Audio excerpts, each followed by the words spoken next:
episode 115 of Coffee and Co-Read, your source for all things literary with Catherine and Kristen, where we believe there's nothing better than a hot coffee and an awesome book. Join us for our virtual book club where we take one book a month and dive into all the drama, adventure, and romance we can find. Hi, Catherine. Hey, Kristen. So today we are discussing something that I feel like we've touched on in the past, but we've never dedicated a whole conversation to it. You've touched it. Sorry. We're a child. I am. Yes. So we are going to discuss euphemisms. So we love romance books, as I'm sure everybody knows. And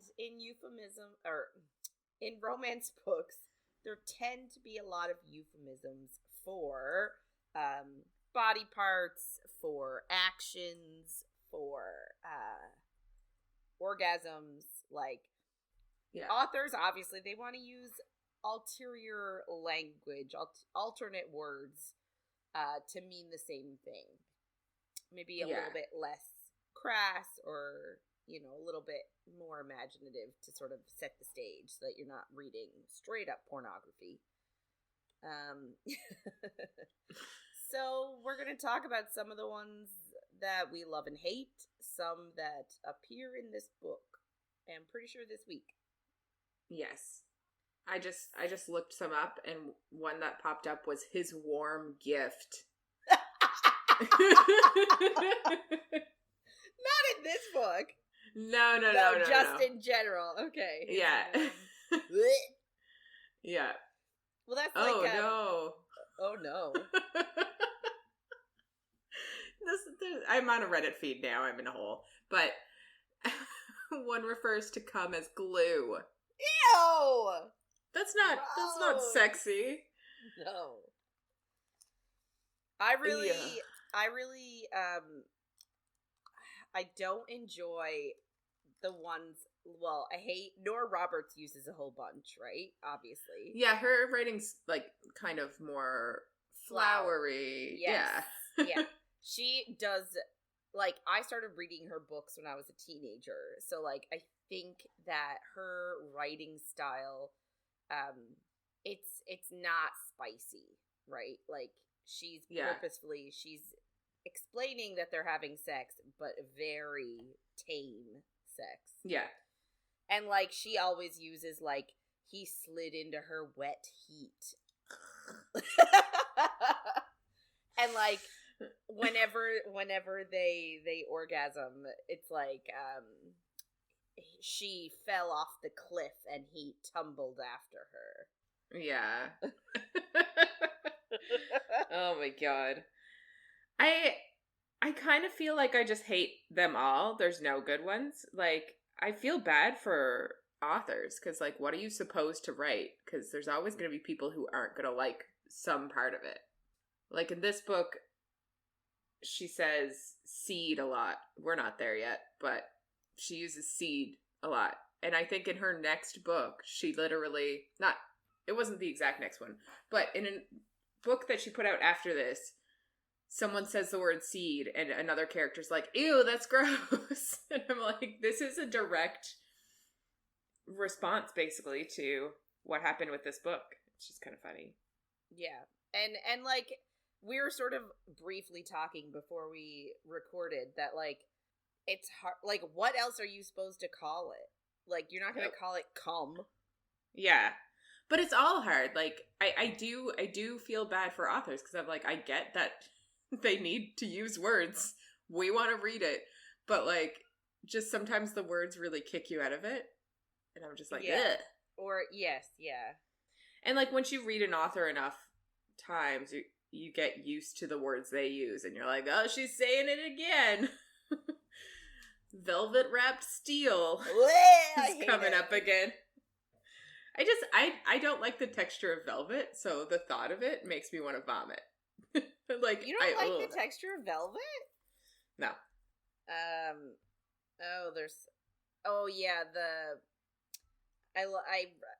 When they talk about a woman's her core. Oh yeah. Oh my god. I think, is that this week that it happens where he's training Nesta and he's like, we're going to work your core. And she's like, because she doesn't know. She obviously thinks of that core and not her abs. And he's like, no, that's not what I mean. So funny. I love that Nesta's a romance reader.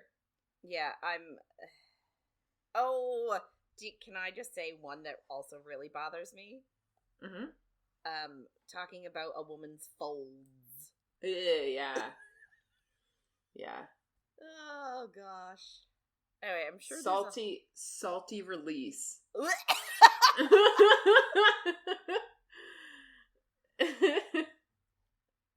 God. Oh, wow. So I'm on a website reading a few now, and for, like, penises, there's a few, like, a rod of desire, a lust swollen rod, a hard, thick man root. Man root. I don't like it. I don't like root. That doesn't... No. And the like, sort of the best one for that one is the great monstrous invader that would tear her to pieces. Oh my god. And of course, like always, a man is huge, right? Like, in all of course. These books, the girl's like, oh my god, I don't even know if he'll fit inside me. Yeah. Right? It's like, yeah, he probably will. If you can push a baby out, you can fit a penis in. Yeah, it's not as big as a baby's head. Yes, that's true. I don't care how big this penis is. It's not as big as a baby's head. Nope. But yeah, so we just find euphemisms hilarious, necessary. Yeah, still funny. All of them. Funny. Yeah. So just a heads up, this is not a spoiler-free zone, and things might get saucy. So it is week 2 with A Court of Silver Flames by Sarah J Maas. This week we are reading chapters 14 to 28. So last week we caught up with our inner circle of Prithian. Feyre and Rhys are living their best happy lives. However, Nesta is not. She is drinking and fucking her way to oblivion. So there is a decree that she either goes back to the human lands and is abandoned, or she moves up to the House of Wind with Cassian and trains with him in the Illyrian town of Windhaven, and works in the Acolyte Library in the afternoon. And she does the library stuff, and it's all right. But she does not do the training stuff.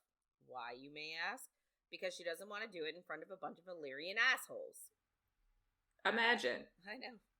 Cassian actually figures this out and brings her back to the House of Wind, and they actually do start training. So, there's a lot of other stuff that happened, but general recap. You should probably read the first week if you're listening to this one. Yeah. So we start this week. It actually starts off like last week ended in a good spot, and this week starts in a good spot. It's not really like cliffhangery. Nesta is just on the 7th floor of the library trying to shelve some books. I'm pretty sure these shelves go down, right? Not up. The floors. Oh, yeah. Right? Like the higher the number, the further, yes. Higher, yeah. So like floor 7 is way down low by where Bryaxis used to live. Mm-hmm. Sorry, I thought you were saying like the shelves go down, and I was trying to imagine how that would look different than like shelves on the wall. I was like, does she mean like... I don't know. I meant floors. That makes sense. I said shelves. It's all good. Anyway, so she's on the 7th floor, and she's trying to shelve some books. And obviously there's like a darkness below. It's like a big corkscrew, I think. Mm-hmm. And she says that like the darkness seemed to like beat with a pulse and like beckon her. So that's always positive. Yeah. You know. She thought she heard the dark calling to her, even though she knows Bryaxis is gone. So, like, eee. What does that mean? If the dark starts talking to me, I am not sticking around. Yeah, I'm out of there. But, like, Gwyn all of a sudden calls to her, and the darkness, like, changes. She can see. It goes from, like, this impenetrable, almost, like, living black to just dark. Like, she sees a visible change. And Gwyn asks, like, did you see something? Because I guess she has a look on her face. And then says that, like, some of the other priestesses that work there have said that they felt something following them. This is, like, why is this allowed in the library? This is creepy. Well, I guess, like, I don't know, I guess Bryaxis has always lived there and hasn't done anything, so... Yeah, it's just like, oh, these are trauma survivors. Let's put them into a place where they're being stalked by the darkness. Seems... yeah. Good point.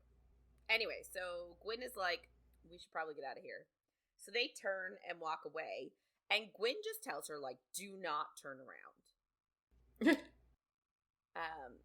And then and I guess Nesta says, like, I can't remember if it's Nesta or Gwyn, but one of the two say that they could, like, feel something following them, but it's something small, like a cat. But it's not a real cat. It's a magic shadow darkness cat. Yeah. Cats are very common in Sarah J Maas's libraries, though. Yeah. Also, I love cats. I love library cats. If I felt a cat following me, I'd be like, "Pretty cat! Yay! Come for a snuggle!" Yeah. Yeah. Same. However, I guess Gwyn doesn't like this darkness cat and is getting a little frantic and insistent and like, come on, we gotta hurry.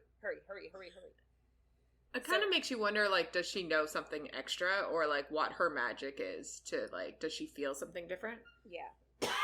So she grabs the blue stone in her pocket, and it, like, flickers. She has it in her hand, and it's, like, flickering. And they rush and rush until they get to the 4th floor. And then the presence they feel at their back retreats. So whatever it is, it likes to stick to the lower levels, not the upper levels where there's more. So Nesta asks Gwyn then, like, what's that blue stone in your hand? And she tells her it's an invoking stone. Sort of like a siphon that Azriel and Cassian use on their armor. Mm-hmm. But it's imbued with the power of the mother. And it can only be used to defend, not harm. And she just used it just then to shield them, which is handy. Yeah. But it seems like most of the priestesses wear it sort of in a little, almost like a little, like, it's not a crown. Diadem. A diadem sort of thing. Do you know what I always think of? And you probably, I don't know if you know the reference. But the childlike empress from The Neverending Story. Did you ever see that movie, The Neverending Story? I think I did, but I don't remember it at the moment. So the childlike empress, who's like the empress of the land, she has like I have always loved her. I'm calling it a crown, quote unquote. Her like headpiece that shows that she's royalty. So it's like, it's almost like a loose, like a floppy chain almost. Okay. And it has like a pearl teardrop that like descends onto her forehead. Mm-hmm. So that's sort of what I think of when I think of them wearing their invoking stones. Like they wear it embedded in a piece of jewelry like around their heads. Yeah. So that's sort of the vibe I get from it. Yeah, that makes sense. Yeah. I mean, Google a picture of the childlike empress, and I guess you'll understand. See what I mean. Yeah. But I guess we have heard about them before. Yes. Too, because Ianthe wears one. All the priestesses get one. So, anyway, Nesta says that the darkness actually felt older than Bryaxis, which is problematic, I think. Considering Bryaxis is like old. Yeah. And Gwyn's like, maybe you shouldn't go down there anymore. But Nessa's like, hello, my job is to shelve books. I might have to shelve these books down there. Yeah. And she's like, I'm not going to avoid it. Like, I'm not a coward. But Gwyn's like, just tell Clotho not to give you the books that go down that far anymore. Like, just do it. Yeah, it makes me wonder what she knows. Yeah. Because she is insistent. She's like, other girls will do that. And I'm like, you're not worried about the other girls going down there? Yeah. Anyway, so Nesta asks Gwyn why she doesn't wear the stone on her head like the other priestesses. But Gwyn says it's because she doesn't deserve it. Hey. And that's all we get. So, like, we do sort of have a hint on what Gwyn's backstory is, right? Like, she was in a temple, Hybern soldiers sacked it, essentially killed almost everybody and raped the rest. So, she was probably raped repeatedly and left for dead. So her saying she doesn't deserve it is heartbreaking because it's like that's, I'm assuming, a bit of survivor's guilt, right? Yeah. But they don't get into it any more than that. So the next morning, Nesta and Cassian are at training, and she complains that all they're doing is stretching. And Cass is like, yeah, and we'll keep doing it this way until you can keep your balance. So, like, she can't even stand up and keep her balance. And Nesta asks if he actually likes training, and it launches him into, like, the story of his mother. So she was an unwed female that slept with a wedded male, someone who was already married, and she got pregnant, and then the entire village treated her like trash. And he was essentially ripped from her at age 3, and she died doing the town's, like, hard labor. She was forced into, not servitude, but, like, she was, like, the lowest of the low. Like, she was a mongrel to them. Yeah. And obviously at the time, Cassian was not powerful enough to do anything about it. So he finds that the training always helps keep him centered. And he said that it helped Feyre too. And I just feel like, knowing what we know about their relationship, I feel like everyone brings up Feyre. And I feel like you probably shouldn't. Yeah. So, just everyone keeps saying, oh, Feyre's journey, blah, blah, blah. And she's like, bitch, do I look like Feyre? Yeah. They're not... Yeah. Doesn't make sense to compare them constantly, but that's... Yeah. What happens. Yeah.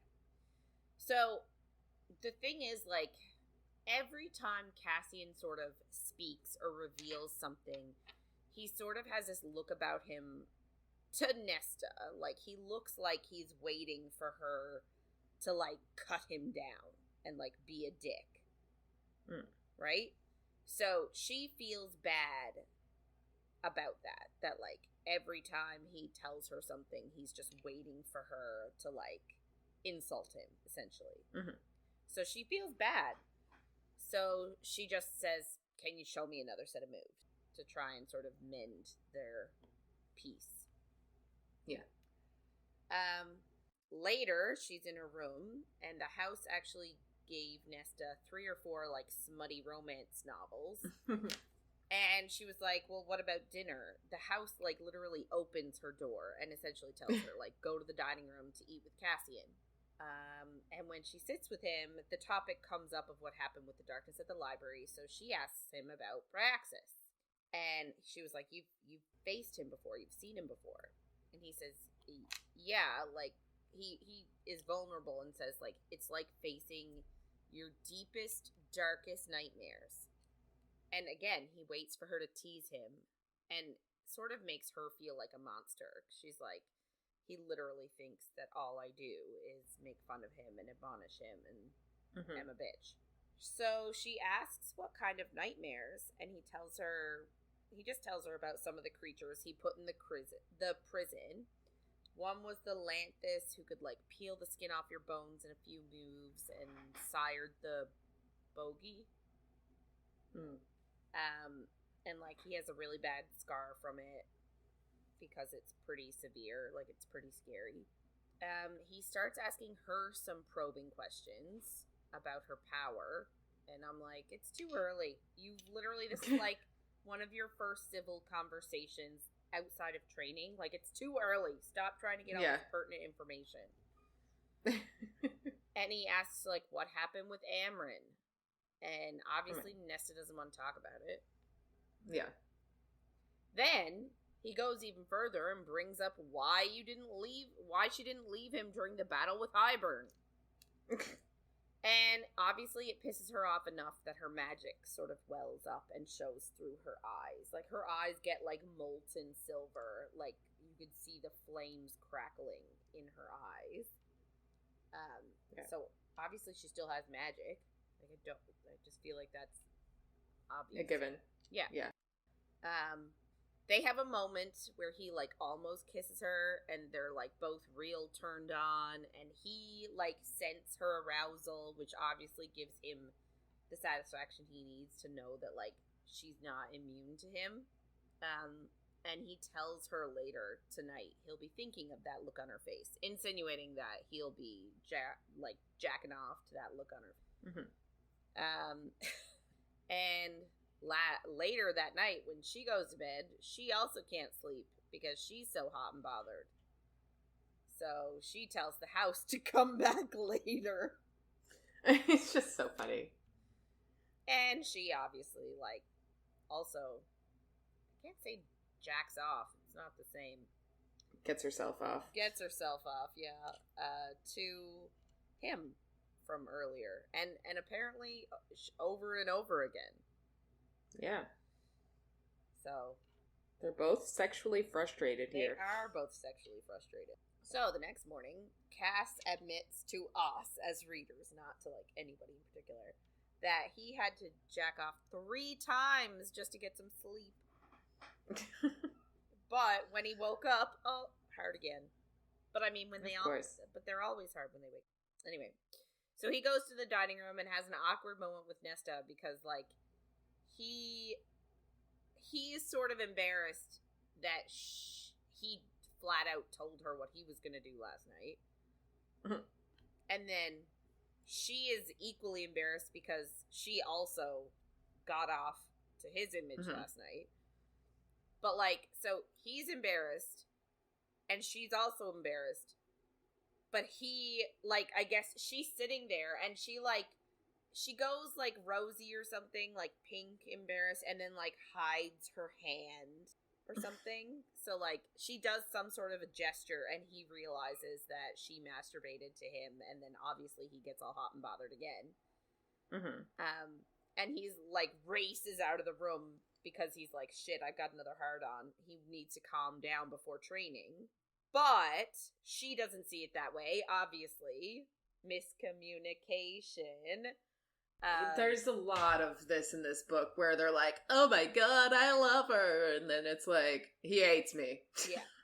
So she obviously is like, he obviously regrets the moment that we had yesterday where we almost kissed and, like, the teasing about, like, jacking off to my face. So, like, he's trying to get away from me is what she thinks. Because she actually does think she's so reprehensible, she doesn't deserve any love or affection or kindness or anything.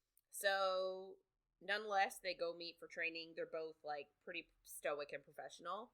And he decides it's time to work on her core. This is the moment. Yeah. This is the moment. So there's a little bit of flirting before they start, and of course, she's a weakling. And he has to start from scratch. And she starts asking about the female Illyrians and whether they ever actually fight. And Cass says no, because they'd have to endure the blood rite. And then we get an explanation of the blood rite. And we sort of have had explanations of it in the past. We know that it's a fight. You get dropped at the base of a mountain, and you have to, like, fight your way to the top. However, we get a little bit more info now. So the blood rite happens at the same time every year. It lasts a full week, and it's timed. So the last night has the 3 sacred stars over the sacred mountain. So they always want to make sure that the last night of the rite, those 3 stars are hanging above the mountain.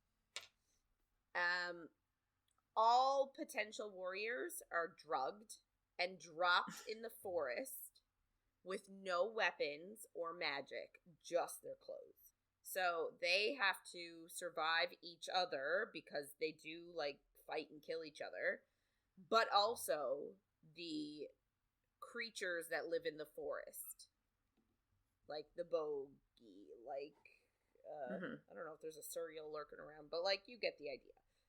Scary fairy monsters. So, once they get through the forest, they then have to try and climb Ramiel, which is the name of the sacred mountain.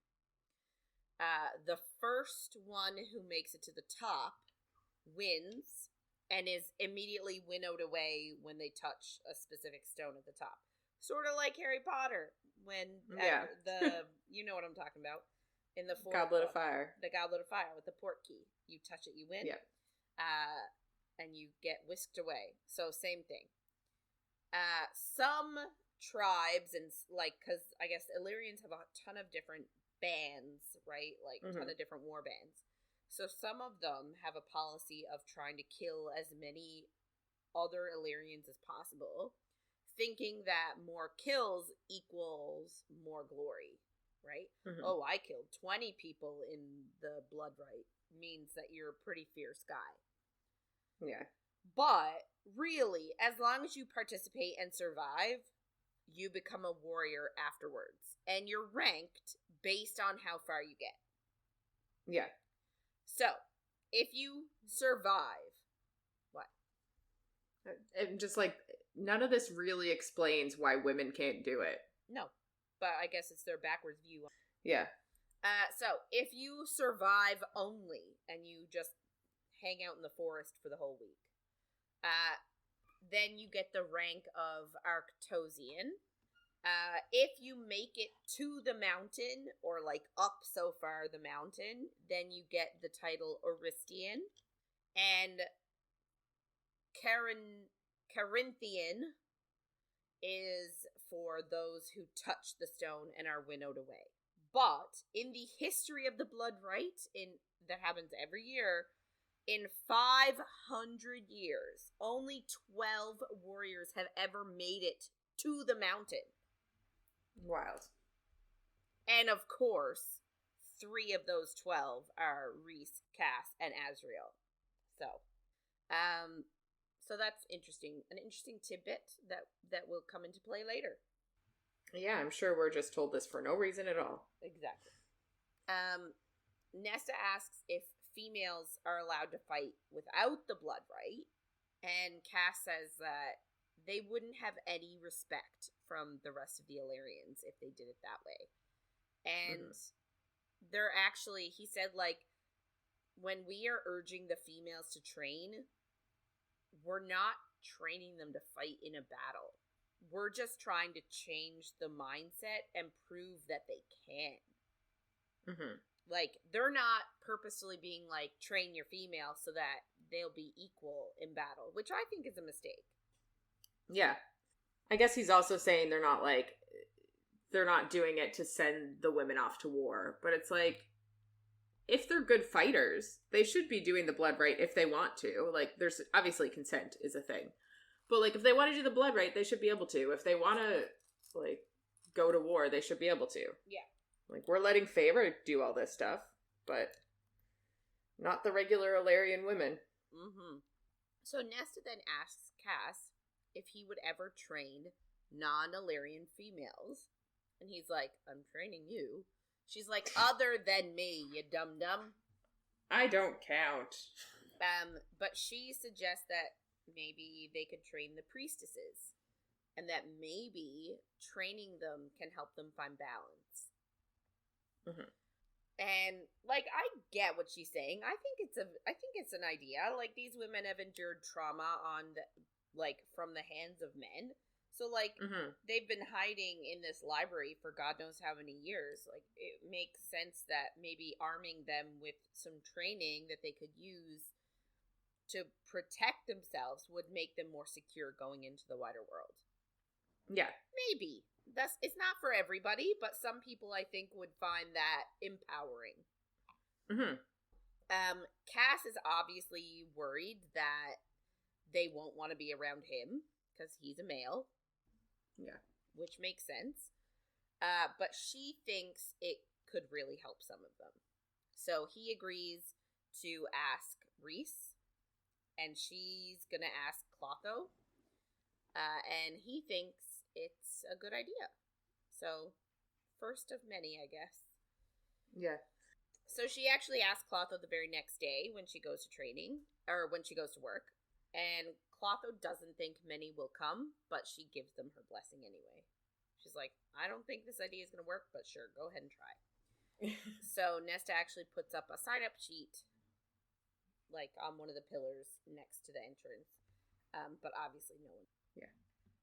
She checks it the next morning before training, and still no one has signed up. And she just feels really dejected, but Cass tells her what Amren told him at the beginning, just to keep offering her hand.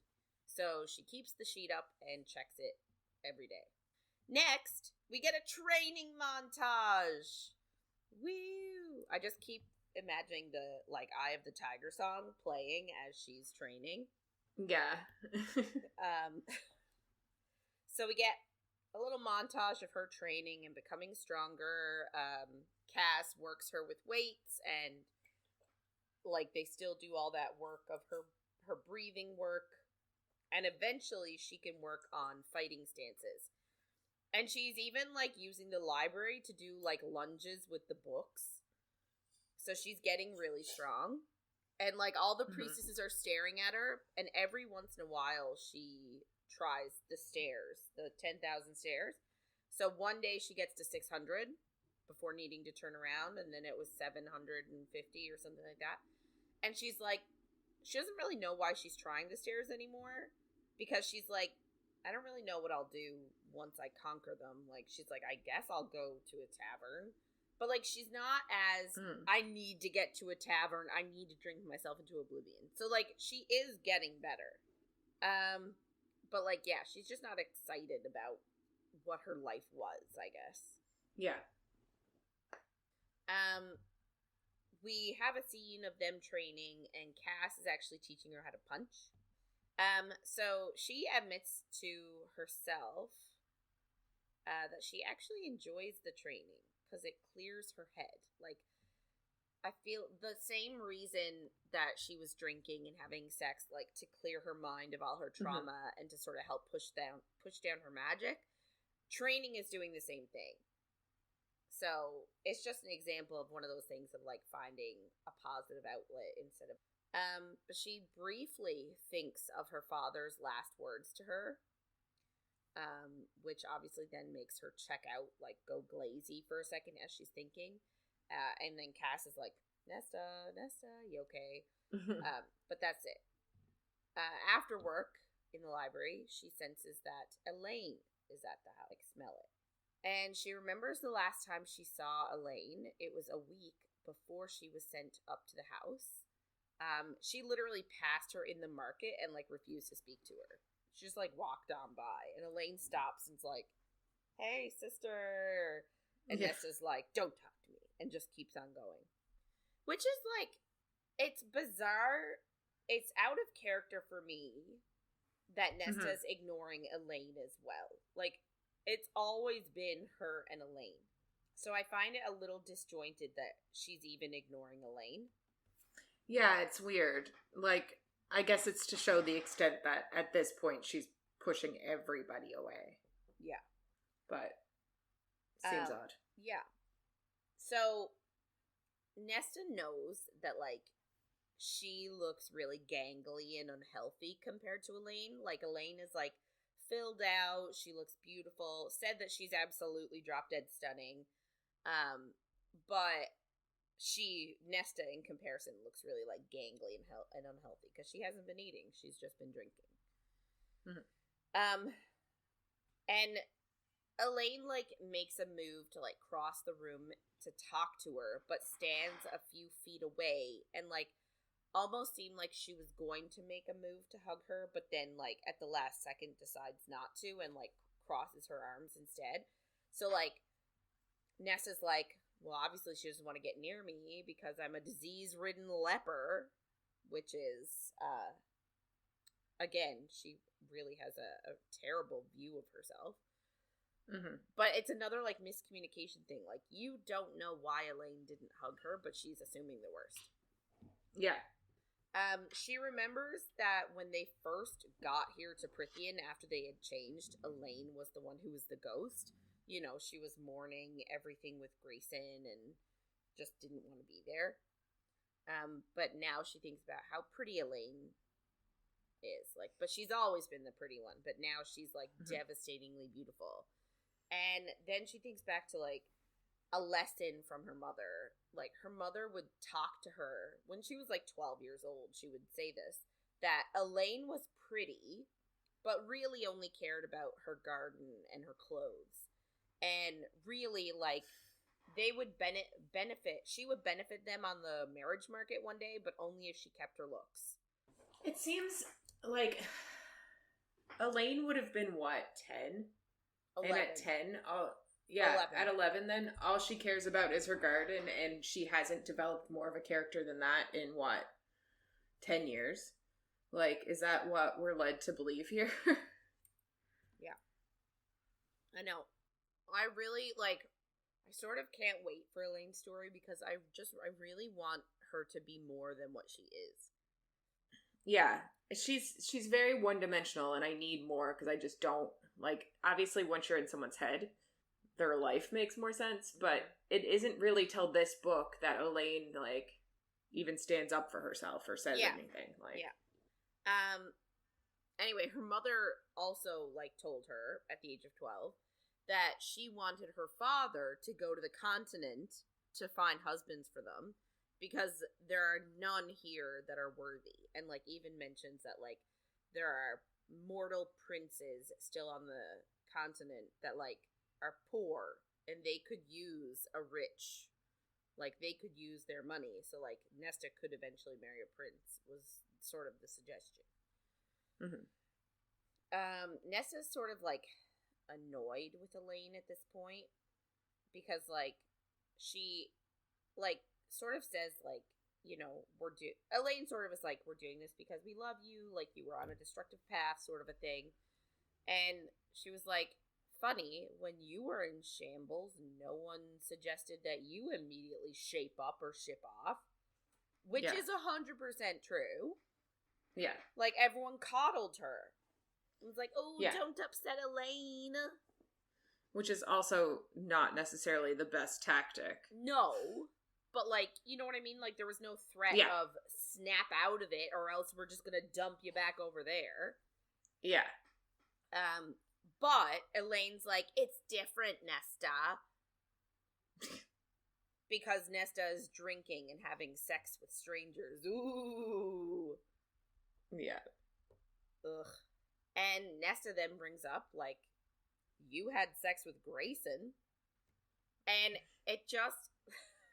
apparently, like, so in this scene, like, Nesta sort of says, like, that Elaine, like, told her about it a month before they were taken and turned. She had given her maiden head to Grayson. I know. And, like, came back. She came in the next morning and she was glowing. And, like, I just can't wait for her to have, like, hot fairy sex. And have it be, like, 20 million times better than that asshole. Yeah. Like, I also want to see Az having sex with somebody. I don't need it to be them together. I'm not against them having sex together. I do want her to end up with Lucian because mates. We love mates. We do. But keep going. I just want to see them all have sex. I like all of them. Yeah, I agree with you. Like, there is a huge fandom for several different couples. Ships. Yes. I'm not really, like, I'd be okay either way, to be fair. Like, I don't... Yeah. I'm okay if Elaine and Lucian end up together. I'm also okay if Elaine and Az end up together. If Elaine and Az do end up together, I sort of hope that she does something for Lucian and he's not just sad and alone. Yeah. And I feel like Elaine ending up with Az is too... 3 and 3. Yeah. It's too incestuous of characters. Like... Maybe. But... Because then I'm sure whatever she writes will be good. More and Amryn are then sort of like off on their own. Yeah. Anyway, I don't... Oh my god, I just thought of something. If Moore and Amryn get together? No. Moore and Emery. Yeah. There's like subtle foreshadowing in this book of it. Is there? I have missed it the last time I read it. Yeah. Anyway, so like after Nesta sort of does that, like, you've had sex with like Grayson before, so like what's the big deal? Yeah. But like Elaine doesn't back down, she doesn't cower away, she doesn't like flinch or anything. But she does bring up their father, which again, everybody's doing and nobody should. Cause that like, and it like they're not bringing it up in a like, do you want to talk kind of way? They're like throwing it in her face. Yeah. They're like, oh, you're so upset about your father dying in front of you. You have trauma. Like time to get over that, please. Yeah. Shape up. So obviously this really sets Nesta off. She doesn't really want, she's like, don't talk about him. And she sort of said that, like, Elaine already accepted his death before he was even dead. And, like, I guess she says Elaine sort of didn't think he was worth saving. So, sort of is, like, gotten over it pretty quickly. Mm-hmm. But this is what worries Nesta, is that the same thing will happen to her. Mm-hmm. That before she's even dead, they'll be like, she's not worth saving, and then she does die, and they're going to be not sad about it. Yeah.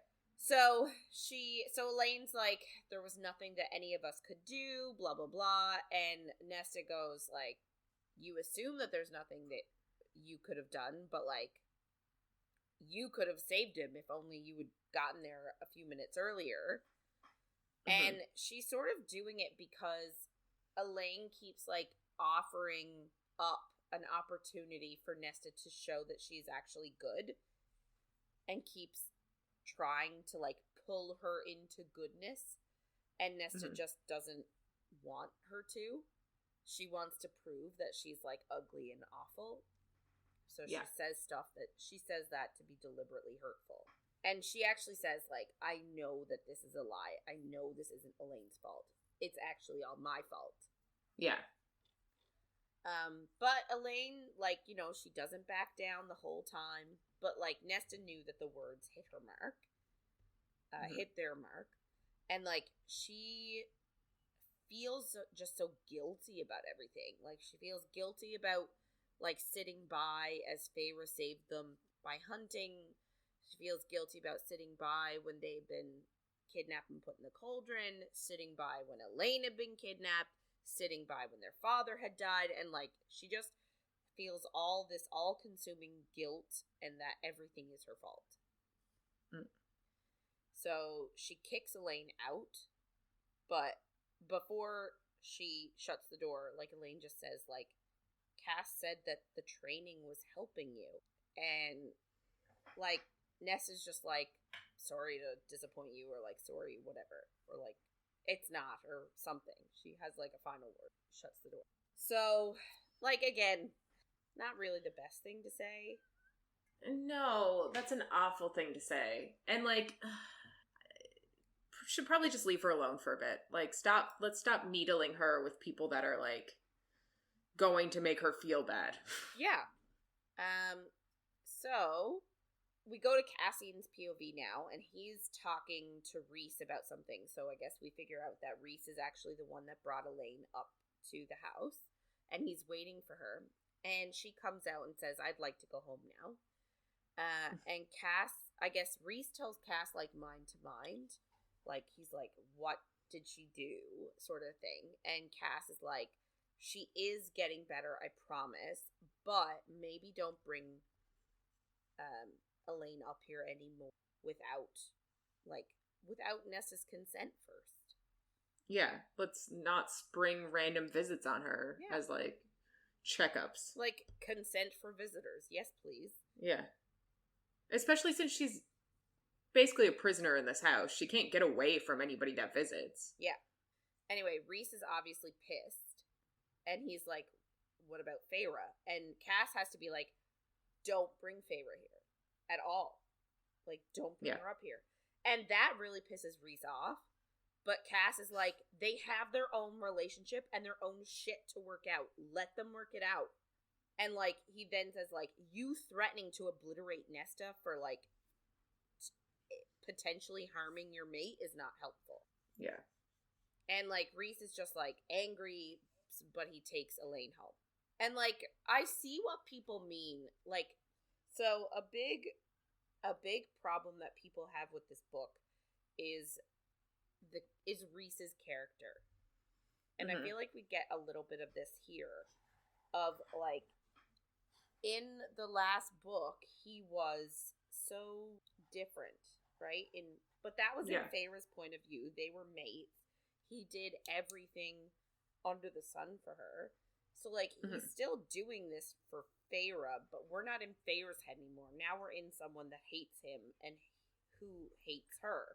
So, like, obviously we're not going to get the exact same, like, it's not going to be the same. Yeah. I will say it was shocking the first time I read it, and then I was like, oh, it makes sense. It's Nesta's point of view. But the change was jarring the first time I read it to be like, what happened to our best man Rhys? Yeah. Like our baby bat boy. Yeah. But, like, obviously, when you think about the perspectives it's in, like, you're going to get a different story. Yeah. So, after Rhys and Elaine leave, Cass is mad at Nesta. He's pissed. And he, like, goes into her room or wherever she is, and he says, like, what did you say to Elaine? So he immediately puts the blame on her, that she did something wrong. Yeah. That she's the bad guy. And, I mean, she did, but, like, Elaine did provoke her, right? Elaine it wasn't innocent. No, it's a conversation between adults and an argument between adults. It's not like one person is terrible. They just had an argument. Yes. Like, just because Elaine shows her upset in a different way than Nesta doesn't mean she's the only one that's allowed to be upset. Yes. And obviously, this comment, like, what did you do, pisses her off, because everyone always assumes she's the bad guy. And I guess Cass asks the house angrily for a fire. Like, fire! House! Like, to set a fire in the fireplace. But obviously, Nesta doesn't want a fire in the house because it's traumatic, the fire sounds. So she's like, no, house, turn it off. But the house does not turn it off. Like, it doesn't do what she asks. And then a log pops, and she visibly, like, winces. Like, and Cass ends up putting shit together and realizes that there's trauma there. Yeah. So she doesn't want to stay here when she's being, like, with this sound and being accused of shit. So she goes to leave. But he follows her and says, like, what's your plan?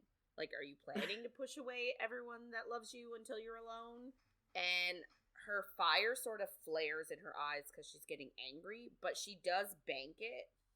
And Cass thinks that, like, fire in her eyes once it's gone, he thinks that her eyes are so dead and vacant that it's like seeing a fallen soldier on the battlefield. So, like, her eyes are literally dead. And he even said something more like how those are the eyes that the crows go pick out, like, on the battlefield. So, like, her eyes are completely vacant and dead. So maybe she's sad, too. Maybe this wasn't all her fault. Like, oh my.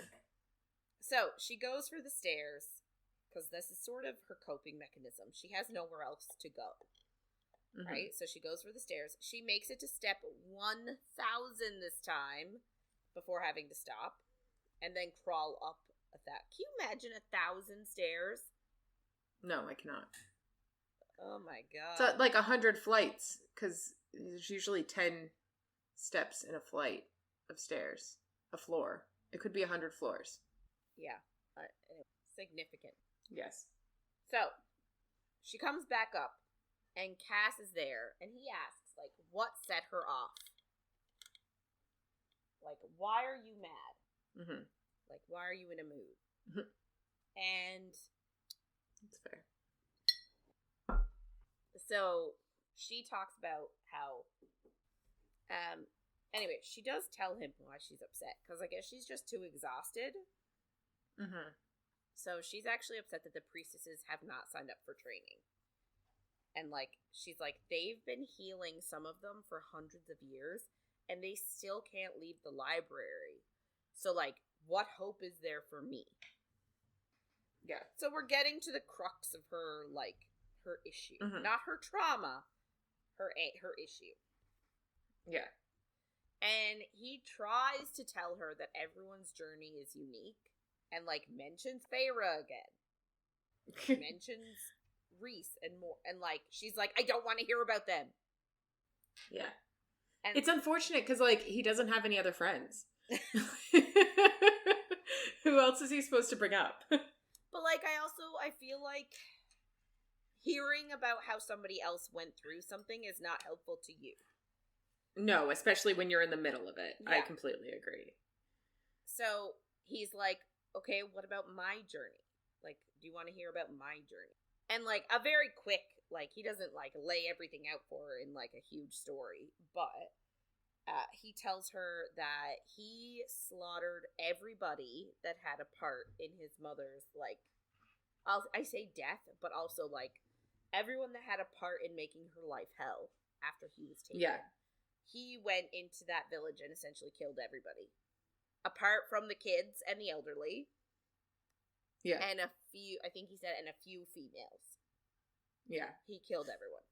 And that includes his father. Mm-hmm. So he says, if you need to take 10 years, 20 years, go ahead and throw whatever she can at him, because he won't break. Because I think there was an instance earlier where, like, she was gonna say something, but then she didn't. I think it was when her eyes were molten and then they went vacant. Like, she was gonna say something, like, something vile to, like, you know, like, to get her anger out. Yeah, and to push him away. But then she was like, no, I won't. Like, I don't want to hurt him, so she didn't say anything. So this is him sort of just being like, I promise you I will not break. Just, like, let it out. Like, let me be the person that takes that for you. Mm-hmm. So she tells him that she isn't like him and the others. And he's like, that doesn't bother me. And she's like, no, but it should. Yeah. And she insults Reese again for, I don't remember why. And he, like, holds on to her chin, and he's like, don't, I told you before, don't insult Reese in front of me. And she's like, let go. And he's like, make me. Like, use your training and make me. But she's not really in the mood to, I'm quote unquote, play. Yeah. So he lets go. Anyway, so he lets go because he allowed it, right? Like, so he's like, ha, I won. And so she sees, like, this smug look on his face. So that just makes her randomly leap onto him and kiss him. And she only kisses him for a second. Like, it's not a long one. And she stops a second later. But then he takes over. And, like, of course, it's an amazing kiss. And it's, like, hungry and, like, rough. And they're, like, devouring each other. But, like, it describes that he licks the roof of her mouth. I don't think that's sexy. No. But then he also slides his tongue over her teeth. Ew.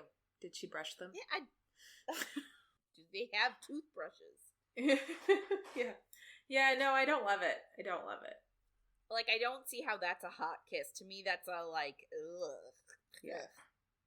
Anyway. But, like, it becomes really intense. Like, he picks her up by the ass, of course, and, like, she wraps her legs around him, and he's grinding into her, and... Oy. Yeah, so she really wants him at this point. So she, like, unlaces his pants and, like, starts to rub him with her hand. And even though he warns her, like, if she keeps doing that, he'll ... AKA blow his load. Should just try to get, like, worse and worse euphemisms into the episode. Yeah. Anyway, so, like, she doesn't stop. So he obviously does. Yeah. And she sees regret on his face. So she's like, so all of a sudden, all of her desire is gone, and she just, like, sort of walks away. Yeah. But before she walked away, what? You can't see someone's feelings on their face and know exactly what it means. Like, this is, so annoying. They're high fae. Maybe they have, like, really expressive faces. Maybe. Anyway, so before she walks away, she, like, teases him about being quick off the mark or something like, just to, like, cover up the hurt that she feels because she assumes he regrets instantly what they did. He obviously, like, I guess it's the next. I don't know if it's the next. So, like, obviously later, he feels bad because he came without taking care of her. And he'd never done that before. He's always satisfied the ladies. How many do you think faked it? Really, though? Anyway, so he's like, I'm gonna get even, which is fun. I don't like this whole, like, getting even as, like, an exchange, like a sex, like a bartering system. Yeah. I guess it's the only way we can get sex this early, because it can't be attached to emotions. But I guess. So, Az comes in and tells them that they're both needed for a meeting at the River House about what he discovered. He's been spying on Briellen all week. So they have to him and Cass and Nesta have to go down to the River House for a meeting. So they head down, and obviously Cass is carrying her, and it's Akko Taco. So it's just them in the meeting. It's just the two of them as Amryn, Feyre, and Rhys. Moore is not there. Elaine is not there. Elaine doesn't get invited to any of these meetings. No. Which is stupid. And then, like, shit comes up about her in this meeting. And why isn't she there? She's in her garden. Trying on her pretty clothes. Yeah. So, Feyre, like, Cass walks in, and Feyre is warded. And he's like, really? Like, even here? And Az then tells them all what he's learned. So apparently Briellen is alone, and we learn they do have a shared palace. Oh, so smart. We were wondering that last week. Yeah, so it says she's alone in the shared palace. So it makes it very clear that the 5 mortal queens share the palace. He also says she did align with Baron, and she does have an auxiliary army. And her plan is apparently to find the cauldron to get her youth back. And also, apparently, she's allied with Koche, and he whispers to her about the Dread Trove, and that they will help her find the cauldron. Because, as we know, the cauldron is with Miriam and Dracon on a secret island that no one can find. So, they can't just find it. So they obviously need help from something. Mm-hmm. So the Dread Trove are what they're talking about, and they are objects made by the cauldron like eons ago. Mm-hmm. There's 3 that remain. I think Amryn said there used to be 4, but 1 was unmade, they think. Yeah, they don't actually know, but I'm assuming is it the horn? Oh, yeah. That makes sense. Okay, so there are 3 Dread Trove objects that they know about: the mask, the harp, and the crown. Mm-hmm. So the mask can raise the dead, the harp can open any door, and the crown can make anyone do whatever you want, regardless of mental shield. Why did they make these? Who knows? Just why? Why would you do that? Yeah, I don't know. And they think that because the trove is made by the cauldron, like calls to like, and if you possess the trove, it can help you find the cauldron. Mm-hmm. But they also think that Nesta took something from the cauldron when she went in, so Brialyn doesn't have the power to track the cauldron the way the three sisters do. Mm-hmm. And they ask Nesta what happened in the cauldron. Like, we need to know. And Cass, like, tries to deflect and be like, that's not important right now. Let's move on. You can't just throw that, like, tell us intensely about the most traumatic thing in your life, no notice, in a room of people that you hate. Like, if you want her to tell you, you need to, like, give her some notice, or, like, yeah, have her write it out in a journal. Like, you can't just be like, tell us right now what happened. We know it was awful. There's no time. Anyway, so she does sort of tell them that she remembers that she took what the cauldron didn't want her to have. Mm-hmm. And that's sort of all she says. She says, I remember taking something and it didn't want me to. Mm-hmm. But then they move on. So the Dread Trove, obviously would make you an unstoppable force, capable of conquering any land, right? Mm-hmm. You could raise an army of the dead that cannot be killed because they're already dead. Yeah. You could open a portal to anywhere to transport your army to that land. And then you can coerce whoever is there to, like, do whatever, yeah. Give up the land to you, do whatever you want. So, like, it would make you, like, the ultimate conqueror. Mm-hmm. And obviously, Koche wants these things, but they don't know why. They do know, however, that the trove is somewhere in Prithian, which is super convenient. How do they know that? Okay. Don't know. Fair enough. They just say that it is. Cool. So they decide they're going to go looking for them. They explain then that, like, because I guess people, I don't even know who, I feel like the others in the room are like, why have we never heard of these things before? Mm-hmm. And they explain that, like, the items themselves are glamour, like, have a certain consciousness and have been glamoring people, so, like, nobody remembers them. And it's only when you're alerted to their presence, like, now that they've been talking about them, mm-hmm. the glamour on them is broken. But, like, everybody else, like, no one else remembers them. I don't really think this is necessary. Like, I get she didn't talk about them in the last books, but, like, I don't think they came up in the last books, really. Like, I guess maybe during the war it would have been convenient to have something. So, like, maybe it should have come up. But I really feel like this is a, like, oh, I didn't bring them up, so now I need to say that.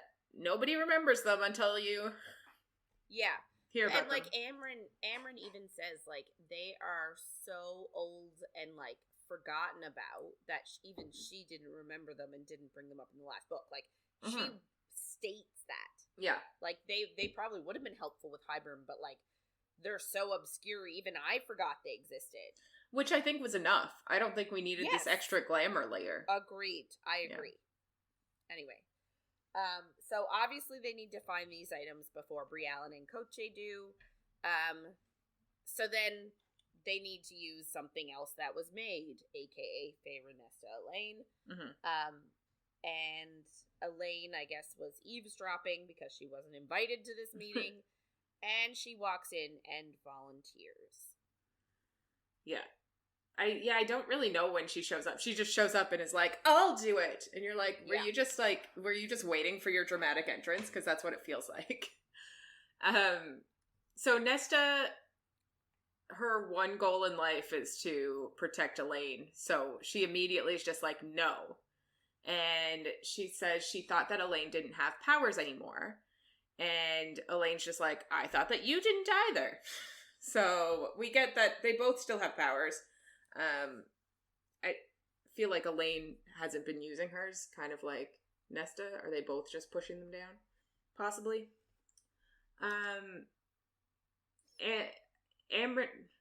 Amren tells Nesta then that, like, if she's going to say Elaine can't do it, then Nesta may as well go ahead and do it herself. Because she was made by the cauldron, she should be able to track it. She also says anybody that was made also can't, like, the trove can't be used on them, which is really interesting. So, like, I guess even if somebody mind controlled everybody, Nesta and Elaine, and I guess possibly Feyre and possibly Amren, wouldn't be able to be coerced with the crown. So that's good. Yeah, and I guess too, it sucks because, like, they're like, Amren would be the ideal choice for this. Mm-hmm. But she's like, I feel like Amren was sort of unmade in the cauldron, mm-hmm. and, like, had to give something up as opposed to being made. So, like, yeah, she doesn't have the capabilities. Yeah. So it literally has to be one of the sisters. I don't really, like, I know Feyre was made, but I don't see how she would have the same connection to the cauldron. But, like, she does, because obviously that was the whole point of the third book. But also, technically, is Rhys not also made now? Yeah. Because he died and was brought back with all the things the same way Feyre was? True. Rhys should just do it. Yeah, like, or is it just because he was already Fae and is still Fae? Like, does that mean that he was not made? He was just reanimated, yeah.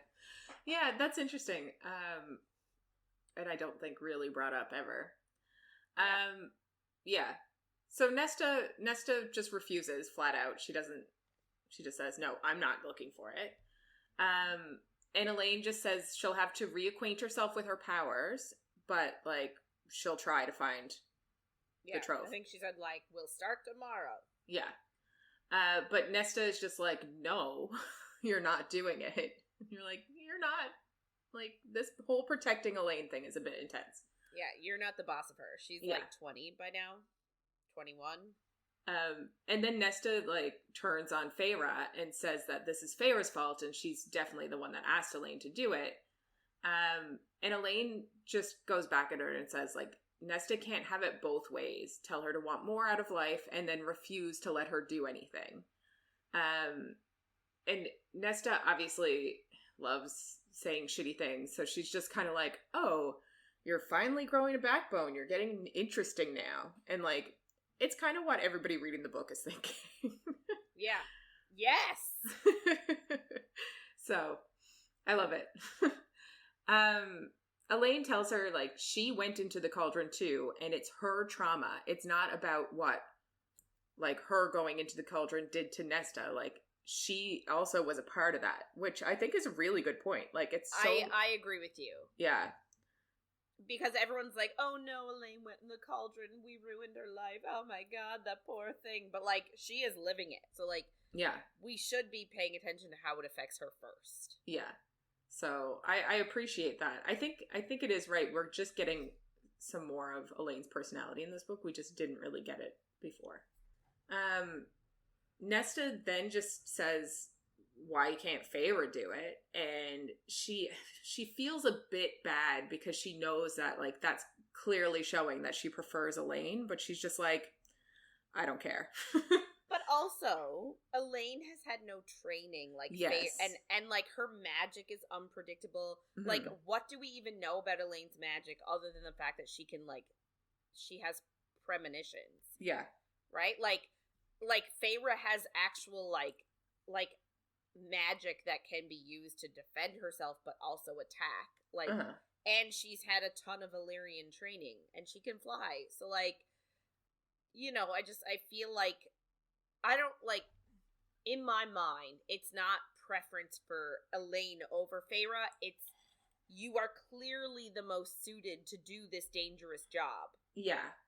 But I guess because she does have that preference for Elaine. In her head, she's like, oops. Yeah. Sorry that I don't like you as much as our other sister. Yeah. Yeah. So then Farrah's just like, I can't go because I'm pregnant. And I hate it. So yeah, this is the part of the book that Catherine hates the most. I knew from the first chapter when they were like, she has an impenetrable shield. You can't even smell her scent. I was like, no, they did not. And they did. She's pregnant. Yeah, so 19, maybe 20, probably not even 20 yet. I'd say she's 20 by now. Yeah. This 20-year-old child is having this 500-year-old man's baby. So I think too that like if you read so in ACOSF they talk about like next steps, and she says like, you probably need me to bear you an heir, don't you? Mm-hmm. And he's like, yeah, I'd be delighted, but not until you're ready. And she actually says like, I want you to myself for a while first. Like, let's wait. Yeah. Then during Frost and Starlight, when she's helping Valeris heal from the war and like everybody has trauma, I don't even remember what exactly it is, but something in that book makes her change her mind. Mm-hmm. I think it was interacting with that widow. Yes. Partly, right? She interacted with a woman whose husband died, and she was like, I just wish we had more time. And Feyre sort of realizes that, like, nothing is certain, so, like, waiting to have children is, like, a waste of time. Like, if it's something they both want, why delay it? Yeah, so, even though she's 20 and immortal. Yeah. I find it, like, she was like, oh, I want to live my life first. And I'm like, yeah, you should live some life. You haven't lived yet. You had a war, you had to provide for your entire family by hunting, and you were a child. That is your life. And now you're a mother. I just found it annoying because it was like, literally in ACOWAR, she was like, I want to live and love you for a bit. Let's not have children. And then she was like, nope, I'm gonna pop one out.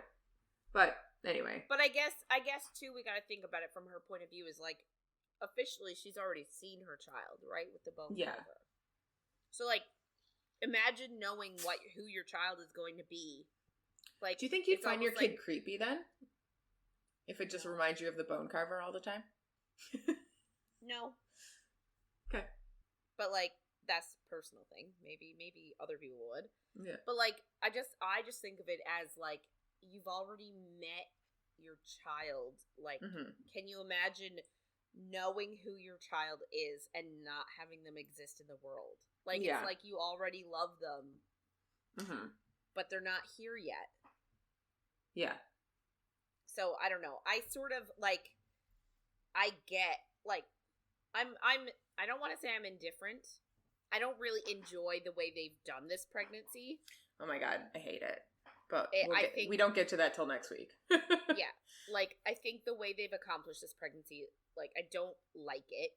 But the fact that she decided she wanted to get pregnant, I'm not against it. Yeah. I'm also not for it. I would have been totally okay if they had agreed to wait a few years first. Yeah. That would have been fine with me. But I'm also not like, oh, I can't believe she's pregnant. Like, I'm not against it either. Yeah. A few things, I guess. I feel like this book could have used a trigger warning for, like, the pregnancy in general and issues with that. Like, I can't imagine going into this if you have had any trauma around pregnancy. That would be hard. I obviously don't have that, so I'm just... Neither do I, so... Yeah. I'm thinking it would be hard. Maybe it's actually helpful. Like, I don't know. But also I'm like, I don't know. I just am worried about what's going to happen now that there's a kid around. Like, are we going to have a dumb kidnapping trope in the next book, or like what is it going to bring up in the I'm more thinking, is it going to be one of those things where the kid is never around and like just like that on its own? You know what I mean? Like how in TV shows, like someone has a baby, but then the baby is never seen or heard of again, and it's like, how are the two of you here? Who is watching your child? Yeah, maybe that's what's gonna happen. I'm fine with that. Yeah. Anyway, so everyone, this is them announcing it to everyone, and I'm like, okay, this is fair, I guess. And everyone's super pumped. Obviously, Rhys drops the shield that he has around Feyre so that people can actually hug her, which is nice. And Nesta can actually smell a new scent on Feyre, and it's like soft, and she thinks it's kind of like roses or something. So it's like you can smell when someone's pregnant, and she kind of just explains it. I think of it like baby powder. That's fair. New baby smell. Yeah. Feyre then says, like, the shield was a compromise between her and Rhys, because, like, he's being super overprotective at the moment because she's pregnant and he is a Fey male. So instead of him being around her 24/7, she agreed to have this shield on. You're like, Rhys is being super extra. He is, yeah. Rhys looks at Nesta then, and Nesta, like, thinks to herself, like, that she kind of tries to convey to him that she bears no ill will towards Feyre or the kid. She's like, because he's always looking for a threat now, because, like, she's pregnant. He's like over the top protective. Yeah. So she's kind of like trying to be like, I'm not a threat in a like animalistic way. Yeah. Anyway, we actually get that Elaine is the one who guessed that she was pregnant first. I'm assuming because she was like, why do you have this crazy shield on? And also, I think she found Feyre vomiting a few times, so makes sense. So she knew first, and Rhys is going to tell Moore, because Moore is also not there, but he's going to tell her when she's done in Valahalla. I thought it was Valhalla. Yeah, I spelled it wrong. Because he doesn't want Moore to tell anybody, and I'm like, I think she could keep a secret. I guess, but like maybe they would be able to sniff out a secret or something like that. Yeah, I think it's just more of Rhys's overprotectiveness. He's really like trying to keep the people who know minimal so that their enemies can't use it against them, kind of thing. Right. Nesta just asks if her being pregnant stops her magic, and you're like, it's a good point. Like, she could still look for them. Just because she's pregnant doesn't mean she has to stop doing everything. But exactly. she says she has to stop doing everything, basically. She's like, she doesn't know what her magic will do to the baby. And I'm like, what? I don't understand all of this. Like, I know. So, like, do all women, stop using their powers when they're pregnant? Yeah. Like, that's kind of what they're trying to tell us. And I'm like, that doesn't make any sense. So Nesta basically says she doesn't have a choice. So she'll look for the trove because obviously she doesn't want Elaine to, and Feyre can't. So Rhys actually says that Nesta will always have a choice because that is his motto in all of the books, allegedly, that everybody has choices. So Nesta just says, yeah, whatever, I'll do it.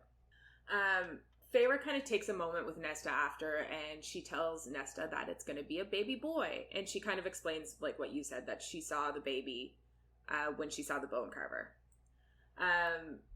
And Feyre is super excited that it's going to be a little baby boy. And Nesta's just like, yeah, because having sisters was so horrible. And Feyre's just like, it's not about us right now. Like, I'm excited about having a baby. But yeah, it's a lot. Feyre then also kind of brings up that, like, she's guilty of taking Elaine's trauma on as her own too. Like, Elaine wasn't just talking to Nesta in that moment. Like, they've both kind of overlooked the fact that Elaine is a fully functioning person. So she tries to say it in a like, I get it way, but Nesta really isn't connecting with her in this moment. We go over to Cass's point of view, and him and Asriel are chatting about finding the trove and about the sisters' powers, because I guess this was the confirmation that Elaine does still have her powers and Nesta still has her powers. Cassian says, like, Nesta's likely afraid to scry because of last time she did it, Elaine was taken by the cauldron, whole bunch of trauma. But Asriel's just like, if she doesn't do it soon, Braelyn or Kochi will find it first, and like that's bad news for everybody. They talk about being uncles then, and Cass asks if Asriel ever wants children, but he's undecided. But Cassian thinks like he wants kids and he wants a family and he wants to protect and provide for them like he didn't have growing up, and it's just like so sweet and also sad because he had a not great childhood. Then he just from kids to sperm is where this train of thought of his head goes. But he thinks then how Nesta got him off and he didn't return the favor. So we go over to Nesta's point of view now, and she's just in bed reading, and Cassian just like, I envision him just like barging in the door, and like he's that far away, but she can smell his arousal from the bed. I'm like, lit. But she asks, I wonder what it smells like. Like, okay, this is gonna be really. We gross. Have this conversation all the time, I think, but but like, does it smell like after, you know how there's like a like? Does it smell like sex? Yes. I don't know. I don't know. I don't know what it could smell like. Does it smell different on every person? Like, can you imagine if you're with somebody and they get aroused and you're like, oh, I don't like the smell of their arousal? It'd be awful. It's so weird. Weird. Yeah. Yeah. I don't know. I just assume it has something to do with pheromones, but like, what are you talking about? A perfume? Yes! Yeah. There's a perfume that you can get that makes, like, your man, like, want to jump your bones immediately. And I'm like, why do you even need that? Like, yeah. They all want to jump your bones regardless. Yeah. I wonder if it's a smell kind of like that. I don't know. I don't know what that smells like, but that's, like, my brain is like, pheromones. But if it's just a pheromone smell, like, how do you know that that's what it is? Well, that's what I mean. Like, it has to be different for everybody. Like, BO's different for everybody. Like, I guess, yeah. But, like, you could still tell that it's BO. Yeah, so is it something like that? It's like, baseline, it's the same for everybody, but then, like, your own scent mixes into it in a way. And then, like, if you're mated, does their scent mix into I don't like this. I'm sorry. Okay, so Nesta's in bed, and Cassian strolls on in, and she asks if he's there for more, and he says he's there to settle the debt from last night, and we're like, ugh. I don't like that he calls it a debt. Yeah. It's like transactional. Yes.